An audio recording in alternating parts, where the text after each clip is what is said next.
প্রায় 17,000 পরিবারের বৈদ্যুতিক মিটার চেঞ্জ করা হয়েছে। পুরনো মিটার পাল্টে লাগানো হয়েছে নতুন প্রিপেড স্মার্ট মিটার, যার কারণে বেজায় সমস্যায় পড়েছে হাজার হাজার মানুষ। নদিয়ার শান্তিপুরে এখন বিদ্যুৎ বিল যন্ত্রণায় ভুগছে তারা। উল্লেখ্য, শান্তিপুর সাপ্লাই অফিসের তরফে প্রায় 17,000 বেশি পরিবারের মিটার চেঞ্জ করা হয়েছে। সেই মিটার বদল হওয়ার পর পুরনো মিটারে যে বিল দেওয়া হতো সেই তুলনায় প্রায় 5 ডবল বিল বেশি আসছে। শুধু তাই নয়, প্রিপেড মিটার হওয়ার কারণে কিভাবে তারা বিল মেটাবে তাও বুঝতে পারছে না। রিচার্জ শেষ হয়ে গেলে গভীর রাতেও বিদ্যুৎ বন্ধ হয়ে যাচ্ছে, ফলে নানান রকম সমস্যার মুখে পড়ছে তারা। দিন আনা দিন খাওয়া সংসারে দুমুঠো খাবার জোগাড় করবে নাকি বিদ্যুৎ বিল মেটাবে, তা নিয়ে চিন্তায় পড়েছে সাধারণ মানুষ। এবার তাদের হয়ে পথে নেমেছেন শান্তিপুরের প্রাক্তন বিধায়ক অরিন্দম ভট্টাচার্য। লাগাতার তিনি সাপ্লাই অফিসের সামনে অবস্থান বিক্ষোভ চালিয়ে যাচ্ছেন। শুধু তাই নয়, এবার আদালতের দ্বারস্থ হবার সিদ্ধান্ত নিয়েছেন তিনি। সে কারণেই বর্তমান ওয়ার্ডে বিভিন্ন ওয়ার্ডে গিয়েও সাধারণ মানুষের মতামত সংগ্রহ করছেন তিনি। দেখালাম 4খানা বিল, এখন ডেকে ডেকে বলতে গেলে আপনার তো কমই আছে। আমি বললাম 700 টাকা 800 টাকা করে প্রতি মাসে জমা দিচ্ছি। হ্যাঁ, তখন বলছে আপনার তাহলে মিটারটা ফল্ট হতে পারে, আপনি সাদা কাগজে ইয়ে করে জমা দেন, আপনার মিটারটা তাহলে চেঞ্জ করে। আপনার কি ওই আগের মিটার চেঞ্জ হয়েছে, নতুন মিটার লাগিয়েছে? হ্যাঁ, নতুন মাঠ মিটার বসিয়ে দিয়েছে। এত বিল দেবেন কি করে? সেইটাই তো জানাতে এলাম। ওই জন্য 1 বছরের 24 সালের 2024-এর আমি বিল এনেছি। প্রতি মাসে 150 টাকা 200 টাকা 250 টাকা করে প্রত্যেক মাসে বেশি যাচ্ছি। সেই কথা শুধু জানালাম। এখন কি চাইছেন আপনারা? আমরা কি যাবো, আমাদের মিটারটাকে চেঞ্জ করে দিক। কিছু তো ফল্ট একটা ব্যাপার আছে, আমরা চাইবো কম হবে। এই মিটারটা বসানো মানে কম হবে তো নাকি? আমি সেই টাকায় বেশি হয়ে যাচ্ছি। বিকেল বেলায় দেখছি 100 টাকা, রাত্রিবেলায় গিয়ে দেখছি 150 টাকা। এগুলো কি আর কি মারা নাকি? শান্তিপুরের মানুষ খেটে খাওয়া মানুষ, তারা কি চুরি করবে রাত্রিবেলায়? এখন উনি বলেছেন বলতে গেলে এদের কাছে কোনো কথা, কোনো গ্যারান্টি হচ্ছে না। আমাদের বাড়ির লোকেরা অন্তত 2 মাস 2.5 মাস আগে দিয়েছে, তার কোনো ভ্যালুয়েশনই নেই। তাদের কোনো যে তারা যে কথা বলবে, তাদের যে কথা শুনবে সেসব কোনো গুরুত্বই নেই। এরা এসছে মোবাইলে ফেসবুক চালাচ্ছে, গল্প করছে, বউদের সাথে কোনো মানে আড্ডায় আর কি চলছে ভেতরে, মানে সাধারণ পাবলিক থেকে মরুক গিয়ে। শান্তিপুরের জনপ্রতিনিধিরা কিচ্ছু বলছে না এটা নিয়ে? কারোর কোনো গুরুত্বই নেই, সবাই গা ভাসিয়ে বলছে, সবাইকে দিয়ে বাড়ি পাঠিয়ে দিচ্ছে, সবাই বলছে। মানে এক জায়গায় মানে কি বলবো, বদ্ধ হয়ে এখন শান্তিপুরের জনপ্রতিনিধি এমএলএ চেয়ারম্যান এরা তো রয়েছে, এরা কিচ্ছু করে না। না, এরা আসছে না। মানে একই পাকা চলছে, একই লাইট চলছে, একই সবই আছে। তাহলে কারেন্টের আগের বেলা 100 ওয়াটের যখন ল্যাম্প ছিল তখনও মানুষ দিয়েছে 120 টাকা, 25 টাকা, 30 টাকা, অনেক দিনকার ঘটনা। আর এখন যে এলইডি ল্যাম্প চলছে, এখন তো এত বিল আসার কথা নয়। যে একদম মানে একদম নিম্নতম মানুষ, তার বাড়িতে হয়তো দুখানা টিউব লাইট, একটা ল্যাম্প, পায়খানা বাথরুমে জ্বললে তো জ্বলবে।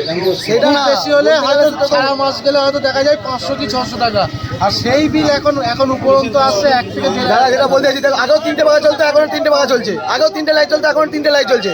তাহলে আগের বিল যদি 100 টাকা আসে, এখন বাঁচতে গেল 300 টাকা। না, যারা যেসব নেতারা ভোট চাইতে যায় তারা এখন কি করছে? তারা এখন লুকিয়ে বসে রয়েছে, কিছু করছে না। তারা কি করবে? একই জিনিস, এখানে ইনকাম আছে, সাধারণকে চুষে নিয়ে শেষ করে দেবে। সাধারণ পাবলিককে একদম চুষে শেষ করে দেবে। শান্তিপুরের মানুষ খেটে খাওয়া মানুষ, তাঁত বুনে খায়। কতজনের জোগালে রাজমিস্ত্রি করে খায়। আমি এখন বিল দিলাম, আমাকে বলছে মাইনাস কত তোমার এই বিল। আমি 500 টাকা বলে 500 টাকা দিতে হবে। তার মধ্যে আমি তাহলে 600 টাকা জমা করবো। দেওয়ার পরে 600 টাকা বিল আমাকে রিসিপ্ট কপি দিয়েছে। এখন তোমার হচ্ছে আমি যে আমার ডিউটাতে রিসিপ্ট কপি দেখাচ্ছে না। তাহলে বিলটা যে নিলেন বলছে সবসময় দেখায় না। আগে যেরকম আমার সিদ্ধান্ত একটা নেওয়া হয়েছিল এবং সেই সিদ্ধান্তই চলছে। আজকে আপনারা দেখলেন এই বৃষ্টি বাদলার মধ্যেও কত মানুষ এখানে এসে সেই ফর্ম চাইছেন, কোথায় পাওয়া যাবে। আমরা চাই না আমাদের এখানে খুলে নিতে হবে, আমাদের বিল বেশি আসছে প্রিপেড মিটারে, এইসব বলে এত সংখ্যক মানুষ এই বৃষ্টির মধ্যেও এসে শৈশাবোধ করে দিয়ে যাচ্ছেন। এবং বিষয়টা আমি এক্ষুনি ইলেকট্রিসিটি আধিকারিকের সাথেও কথা বললাম গিয়ে, যে দেখুন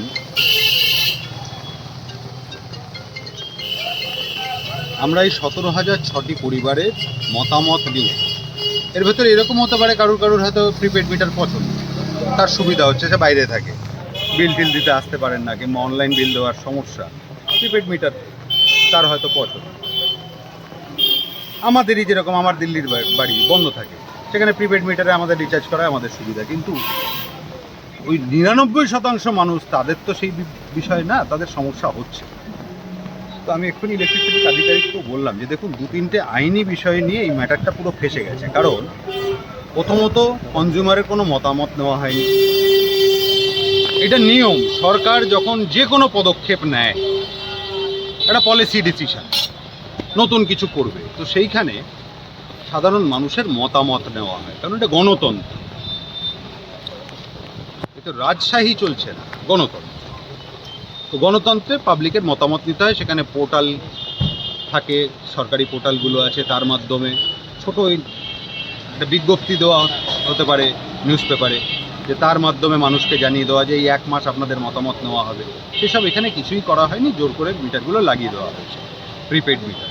এইবার কে প্রিপেড ইউজ করবে, কে পোস্টপেড ইউজ করবে, সেটা তো এইভাবে তার উপরে চাপিয়ে দেওয়া যায় না। মোবাইলের ক্ষেত্রেই দেখুন, আইনটা যুক্তির উপরে দাঁড়ায়, যুক্তির উপরে চলে। কে প্রিপেড ব্যবহার করবে, কে পোস্টপেড ব্যবহার করবে মোবাইলের ক্ষেত্রে, সেটা কিন্তু গ্রাহকরা নিজেরা সিদ্ধান্ত নেয়। আমার যেরকম একটা মোবাইল প্রিপেড, একটা পোস্টপেড, আমার নিজের সিদ্ধান্ত, আমার নিজের সুবিধা অনুযায়ী আমি করেছি। তো সেই মতামতটা মানুষের নেওয়া উচিত ছিল, যেটা সরকার নেয়নি এইটা ইনস্টল করার সময়। মেন সমস্যাটা কিন্তু পদ্ধতিতে। এই পদ্ধতিটা কি লাগু করা হলো এই প্রিপেড মিটার লাগানোর সম্পর্কে যে সিদ্ধান্তটা নিয়ে, তো প্রথমে এই একটা আইনি সমস্যা হয়ে গেছে। দ্বিতীয়, যখন আর লাগানো হবে না বলা হয়েছে, তাহলে এই 17,006টি প্রিপেড লাগানো থাকতে পারে না, কারণ সেখানে দুরকম আইন প্রযোজ্য হয়ে গেল। একই এলাকার মানুষের উপরে দুরকম আইন, এটা হতে পারে না, এটা সংবিধান বিরোধী। তো আমি আবার ওনাদের গিয়ে বললাম যে দেখুন, আমরা যদি সরকারি ওই ডেটাটা পেতাম, বললেন আমি সেই ডেটা তো দিতে পারবো না আপনাকে, সেটা আমাদের ডিপার্টমেন্টাল ডেটা। আমি ঠিকই বলছেন আপনি, কিন্তু যদি পাওয়া যেত তাহলে আমরা এই যে মত সংগ্রহের বিষয়টা, এটা তাড়াতাড়ি সারতে পারতাম, মানুষ একটু রেহাই পেত, এবং আপনাদের উপরে যে দিন দিন এই ক্ষোভটা বাড়ছে সাধারণ মানুষের, সেইখান থেকে আপনারাও রেহাই পেতেন। কারণ ম্যাটারটা এটা করতে হবে যে যার যেরকম মিটার লাগানোর পছন্দ সে সেরকম লাগাতে পারে।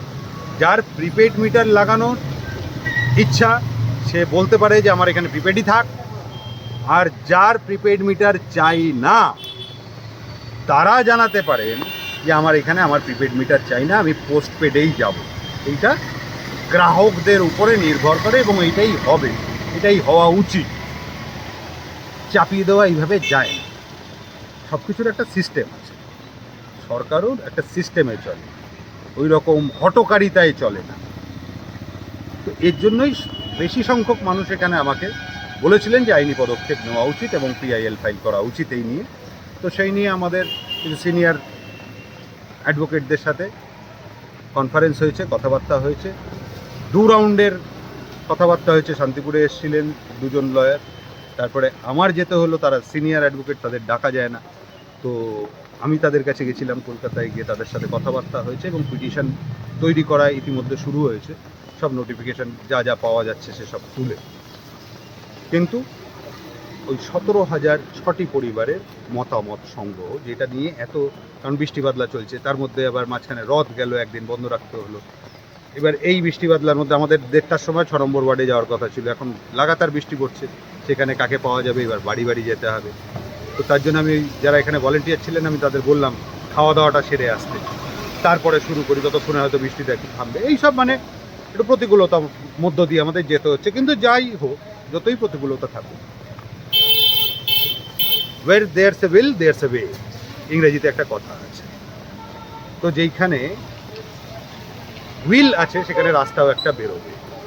তো আমরা সেই নিয়ে লেগে আছি, যতক্ষণ না ফয়সলা ততক্ষণ লড়াই চলবে।